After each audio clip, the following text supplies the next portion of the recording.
Merci de l'invitation.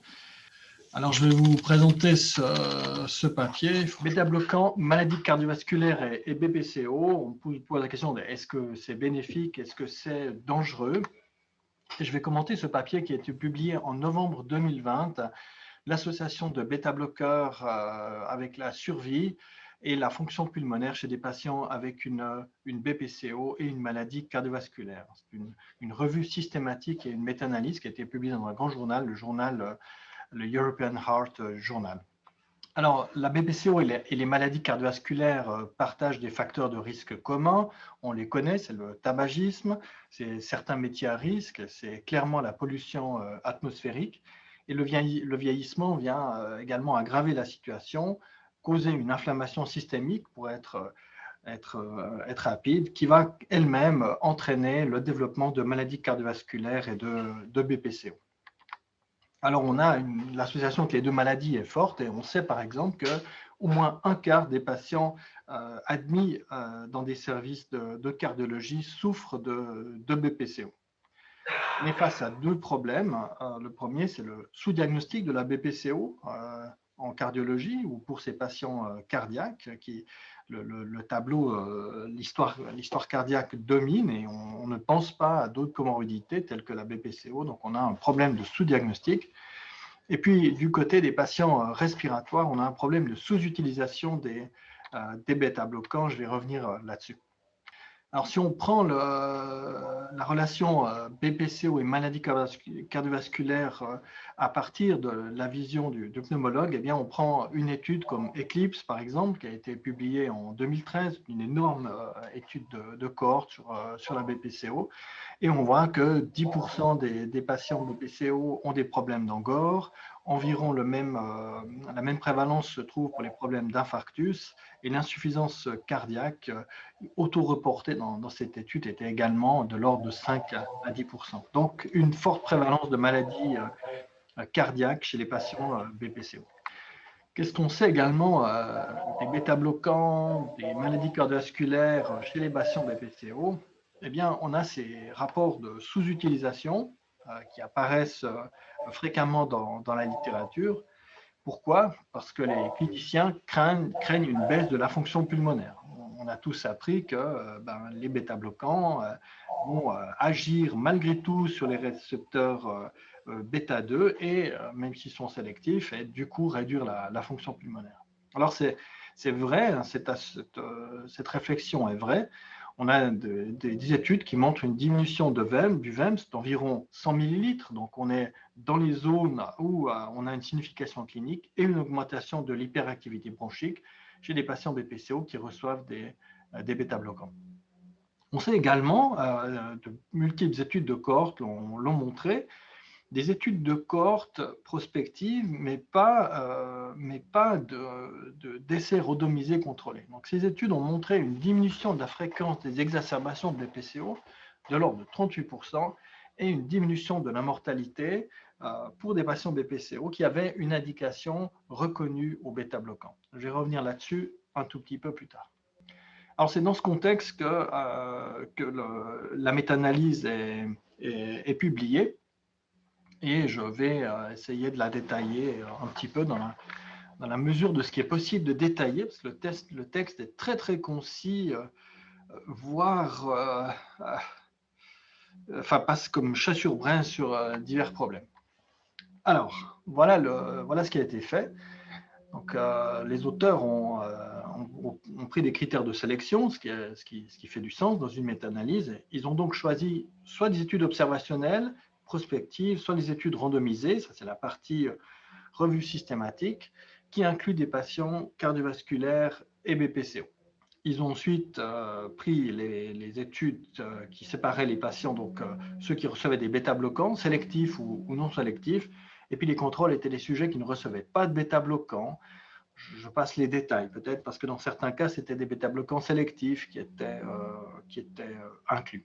Mais enfin, exposition bêta-bloquant, oui, contrôle, absence de bêta-bloquant. Et les outcomes d'intérêt étaient le risque relatif d'exacerbation de BPCO, la mortalité globale, la mortalité intra-hospitalière et la différence de fréquence cardiaque moyenne. Pour les outcomes secondaires, c'était identique, mais c'était limité aux essais randomisés contrôlés. Alors voilà ce que ça a donné. Ils ont screené plus de 2000 papiers. Ils ont finalement retenu 49 études, 37 études de cohorte et 12 essais randomisés, ce qui fait un total impressionnant de 670 000 patients qui ont une BPCO, une maladie cardiovasculaire, traités ou non par des bêta-bloquants. Les choses deviennent un peu plus compliquées, en tout cas dans le regard d'un pneumologue, quand on arrive aux résultats. Et en fait, les résultats nous sont livrés sous cette forme, c'est-à-dire une take-home figure, c'est tout ce qu'il y a, avec un titre, avec un résumé, avec des résultats. Alors ici, on voit dans les résultats les 4 outcomes d'intérêt: exacerbation de BPCO, mortalité hospitalière, mortalité de toute cause, et puis fréquence cardiaque. On voit le nombre de patients qui sont dans chacune de ces colonnes. Vous voyez que 180 000, enfin les chiffres sont tout à fait conséquents. On n'a pas un résumé méta-analytique bien visible pour ceci, on va voir pourquoi. Et puis dans les études sur la fréquence cardiaque, il y en a beaucoup moins, il y en a 5 000. Il faut dire que c'était essentiellement des RCT, ceux-là, donc des études beaucoup plus petites. Vous voyez que en dessus, dans cette partie ici, exacerbation de BPCO, mortalité hospitalière, le nombre d'études inclus est beaucoup plus important, le nombre de patients donc également. Alors en termes de résumé, c'est livré sous forme de risque collectif, ici de hazard ratio, et on voit qu'ils sont globalement, ils nous montrent tous un effet favorable des bêta-bloquants. Donc ces 17 études ici, bêta-bloquants versus pas de bêta-bloquants, 183 000 sujets, eh bien, une diminution d'environ 25% du risque d'exacerbation quand les sujets seraient traités par bêta-bloquants. Puis ici, vous avez l'intervalle de confiance. La mortalité, ça marche également. Ici, vous voyez une réduction de risque de l'ordre de presque, ça fait 33% de réduction de risque. Et puis, on est content de savoir que les bêta-bloquants ralentissent la fréquence cardiaque et que les patients BPCO qui reçoivent ces bêta-bloquants sont environ 8 points de moins de fréquence cardiaque. Alors voilà les conclusions des auteurs à partir de ceci. L'article est assez court et les conclusions, je les trouve très osées, enfin assez peu nuancées. Première conclusion, le traitement avec les bêta-bloquants peut réduire la mortalité de toutes causes confondues chez les patients avec une BPCO. OK, très bien. Deuxième conclusion, les bêta-bloquants ne conduisent pas à des problèmes d'exacerbation de BPCO chez les patients avec une BPCO donc. Et ils étayent cette argumentation par ce texte ici que vous voyez à côté. Nous avons trouvé que les bêta-bloquants n'aggravent pas la fonction pulmonaire, ce qui n'est pas vrai, puisqu'on a quand même de multiples études randomisées, contrôlées de bonne qualité qui le montrent.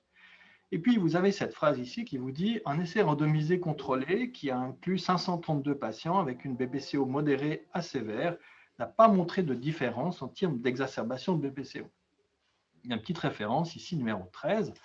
Alors, on lit ça, on se dit « Tiens, ça me rappelle quelque chose, c'est 532 sujets. » On va voir la référence.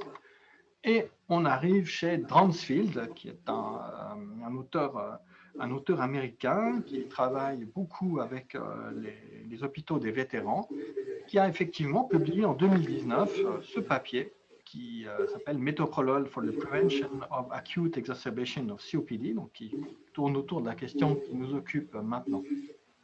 Alors, le papier de Dransfield, c'est un essai randomisé contrôlé. Il a inclus 532 patients avec une BPCO modérée à sévère qui étaient exacerbateurs ou sous oxygène, des patients relativement sévères, mais qui n'avaient pas de maladie cardiovasculaire constituée, clairement constituée. Le groupe intervention recevait du métoprolol et le groupe contrôle recevait un placebo. L'outcome était le temps jusqu'à la première exacerbation de BPCO. Alors, je vous montre les résultats de cet essai. Et voilà les résultats. Tout d'abord, il n'y a pas de différence en termes de survenue d'exacerbation de BPCO entre le groupe métoprolol et le groupe placebo. On n'est pas dans les 38% de réduction de risque qui étaient montrés dans d'autres essais dans les études de cohorte. Et surtout, on avait plus dans cet essai d'exacerbations sévères de BPCO qui conduisent à une hospitalisation que dans le groupe placebo, si vous voyez la différence. D'autres problèmes sont apparus dans l'essai de Dransfield, c'est des problèmes de décès.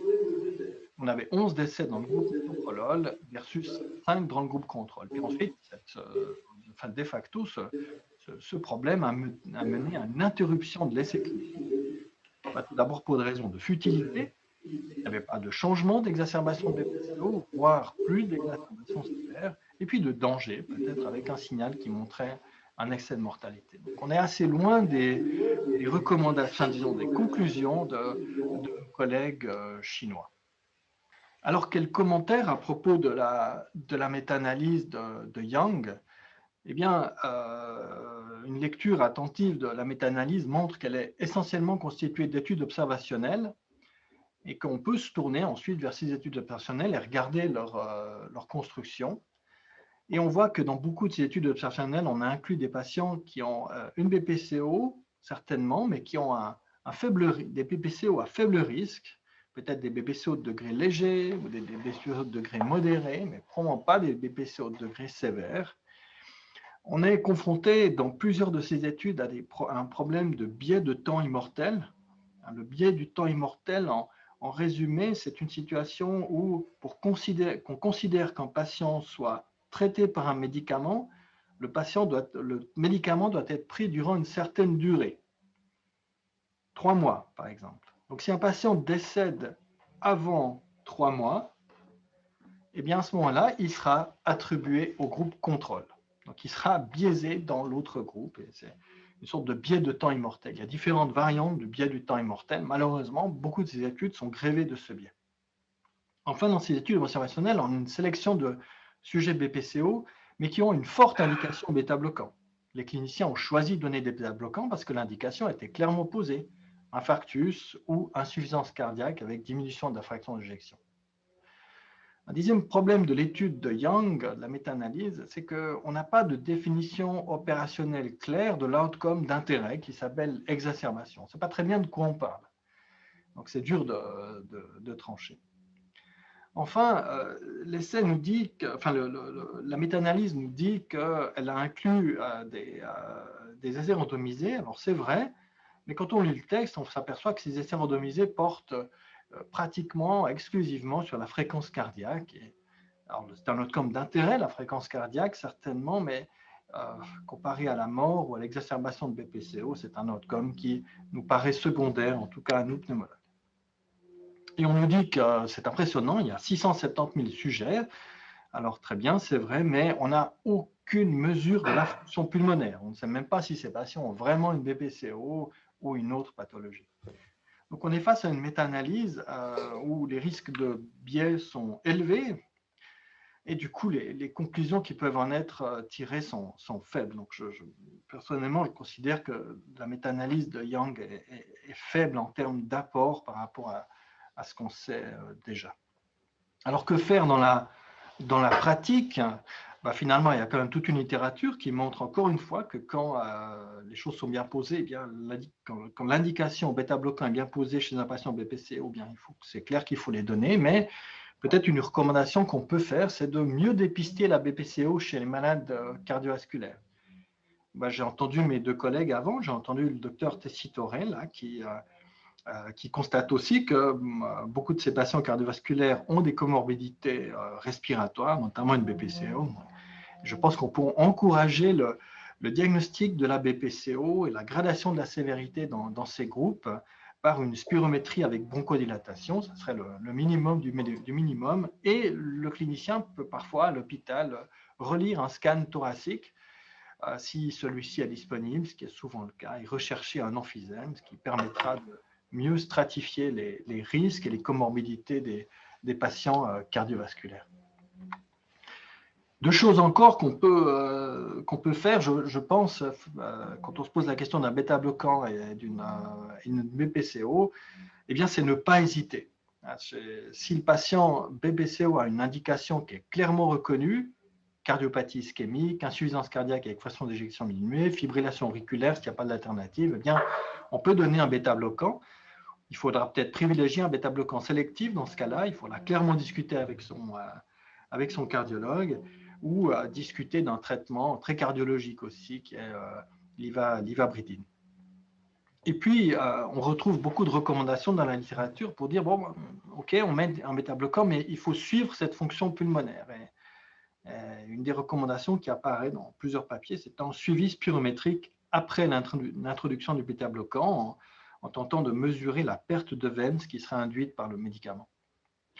Et puis, en Suisse, on sait que beaucoup d'hypertendus sont traités par des bêta-bloquants. Le trend est en train de bouger. Néanmoins, en 2016, une étude qui était publiée dans Swiss Medical Weekly montrait que plus de 20% des hypertendus étaient traités en monothérapie par un bêta-bloquant. Dans ce cas-là, il y a quand même une certaine probabilité que ces patients de BPCO, eh bien, il existe des alternatives. Les bêta-bloquants ne sont pas le premier choix de l'hypertension, et dans ce cas-là, il faut clairement se tourner vers d'autres médicaments. Voilà, j'en ai terminé avec ceci.